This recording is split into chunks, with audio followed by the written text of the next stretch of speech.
Hello and welcome. This is Wellbeing on Spectrum TV, one health program that we spend most of our time talking about health related issues. And of course, when I say health is a state of complete physical, mental, and emotional well-being, and not merely the absence of disease or infirmity. Once again, welcome to Wellbeing, a program that keeps you updated on trending health issues and general well-being. My name is Emedion James, your health anchor. On today's show, we're talking about a very serious disease affecting a woman, and also keep every man updated about what they need to know concerning this disease, so that just in case you get to see a woman go through this, or peradventure your wife, your girlfriend, or your sister is actually going through this, you would know what to do. So go get your pen and your diary, because trust me, there is always so much to learn on well-being. We'll be right back.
Many thanks for joining us. In case you just tuned in, this is Wellbeing on Spectrum TV, a health program, that focuses on talking about training health issues and also keeping you updated.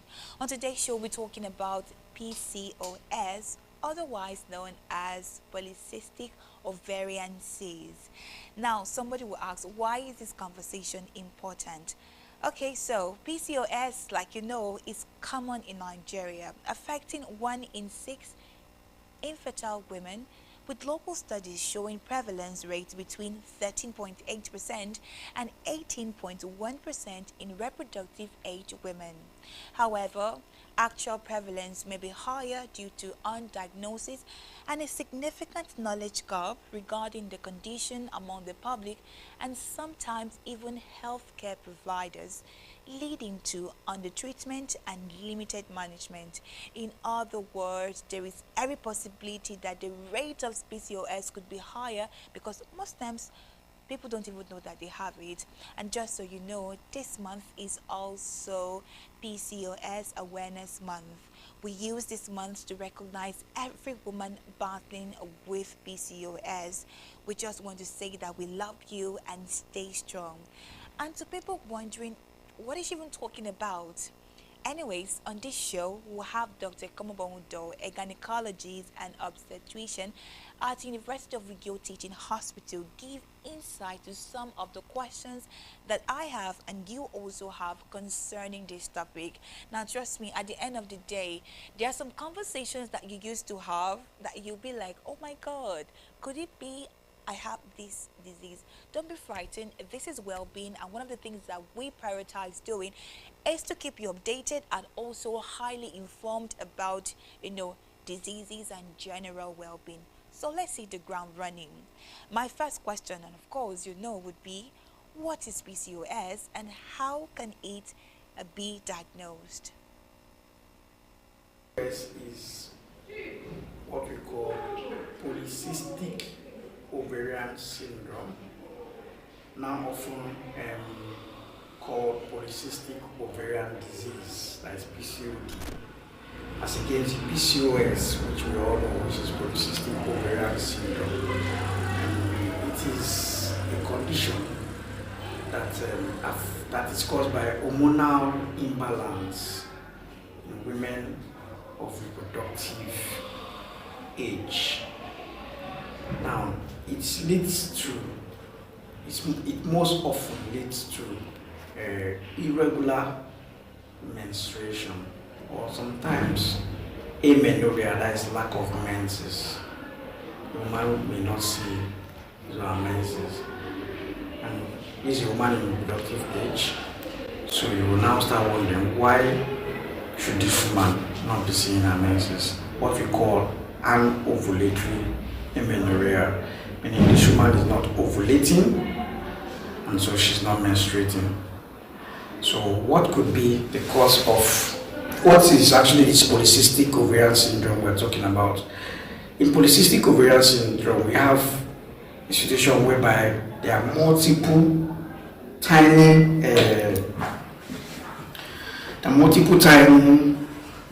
sacs of fluid that are seen developing around the edge of the ovaries.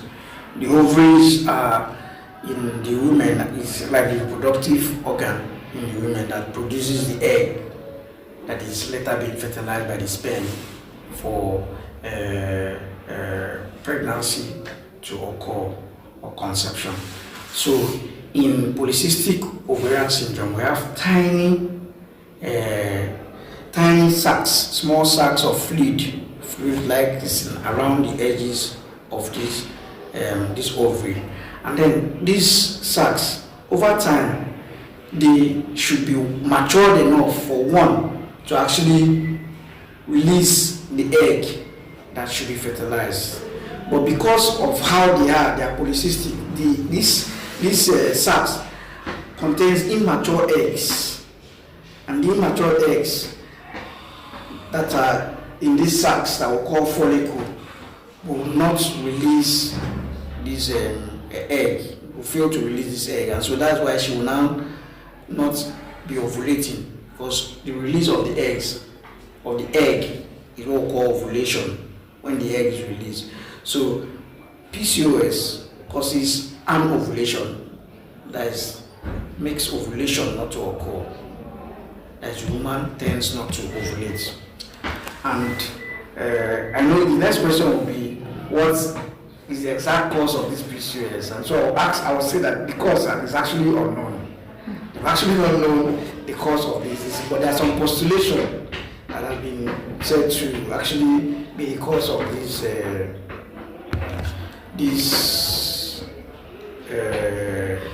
PCOS. And then we have the hereditary, we have the fact that there may be excess androgen, and then there may be even inflammatory effects as well. So these are some of the postulations that have been noted to actually be associated with this polycystic ovarian syndrome.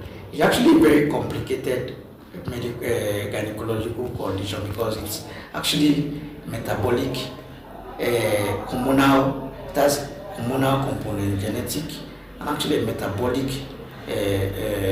condition to it as well. I mean, when Dr. Ekong was actually explaining, I was literally holding my stomach, because most of the things that he talked about, I don't want to use the word scary, but then they were quite concerning. Like, one of them was there are no causes, like the causes is not really known. So it could happen to anybody at any time. So in my own further research, I had to dig down into what could actually at least sponsor this.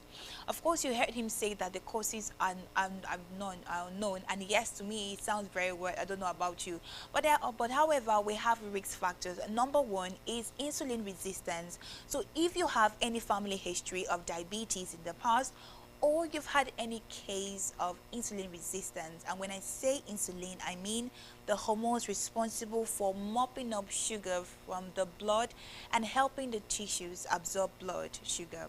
Now, when your body is resisting insulin, that could lead to an accumulation of sugar in the body and can lead to complications that lead to PCOS. So there is every possibility that if you are down with the diabetes or you have insulin problem, you could come down with you know, diabetes. But the real cause of PCOS has not been discovered yet. Hopefully, before the year runs out or in the next 2 years, we can actually say, oh, this is the cause of PCOS. But anyways, as Dr. Kamobahoto was talking, he made mention of hormonal imbalance. And I'd really like to know, when you say hormonal imbalance, what do you really mean? Hormonal imbalance. What do I mean by hormonal imbalance? There's actually exaggerated, there's high level of androgen that is being produced by these ovaries. And this androgen, when they are too much, they interfere with ovulation. And with that, these eggs, the egg will not be released. And so, when the eggs are not released, ovulation does not occur. That's the hormonal aspects I'm trying to put out, because initially there could be insulin resistance associated with it, and that's why it's usually linked to type 2 diabetes and all that along the way, because insulin resistance leads to deposition of fats and then production of this androgen that will now affect